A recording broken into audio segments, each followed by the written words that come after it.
Hello बच्चों, the question says three numbers are in AP. If their sum is 27 and their product is 648, then find the numbers.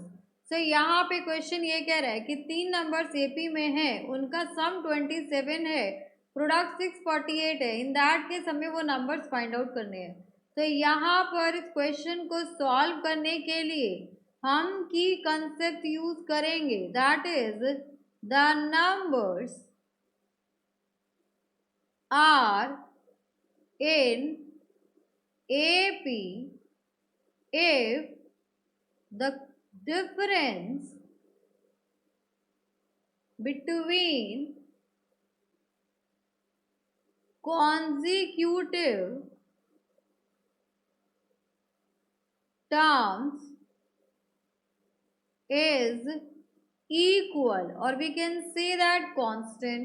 अब यहाँ पर देखिए, अगर consecutive terms के बीच का डिफरेंस कांस्टेंट आता है, इन दैट केस आपके टर्म्स होंगे आपके एपी में. सो कॉन्जिक्यूटिव टर्म्स. अब यहाँ पर देखिए, हम यहाँ पर लेट करते हैं कि आपके नंबर से हैं. So let the numbers are a minus d, then a plus d. यहाँ पर d कॉमन डिफरेंस है बिटवीन कॉन्जिक्यूटिव टर्म्स. अब इनका sum a minus D plus a plus D is equals to 27. यहाँ पे देखिए माइनस डी से plus D आपका कैंसिल आउट हो जाएगा. सो 3a की वैल्यू आ गई 27, which implies a is equals to 9. a आपका 9 आ गया.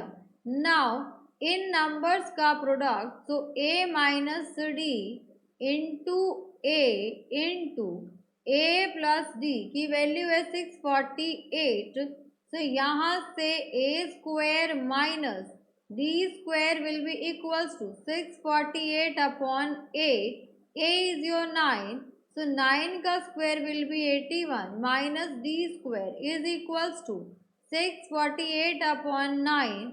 so यहाँ से आएगा 9 7 ज़ा 63, 9 2 ज़ा 18. d स्क्वायर को इधर ले आएंगे तो 81 minus 72 is equals to d square. ये वैल्यू आ गई आपके पास 9. so from here d will be equals to plus minus 3. तो यहाँ से देखिए दो सीरीज आएगी आपके पास. If d equals to plus 3, so d की वैल्यू प्लस 3 हो गई, तो आपके टर्म्स हो जाएंगे a माइनस डी, देन a प्लस डी. सो a आपके पास यहाँ पर 9 है, तो 9 minus 3, then 9 plus 3. So terms will be 6 9 12. ये हो गया आपके पास. अब next case, if d equals to minus 3, so d की वैल्यू अगर माइनस 3 हो गई तो यहाँ पे पुट करेंगे. सो 9 माइनस 3, देन 9 माइनस 3, तो ये हो जाएगा 9 10 11 12. सो 12 9 and 6. So for this question there will be two possible answers. Either this is your answer or this is your answer. So hope you understood it very well. Thank you so much. Best of luck.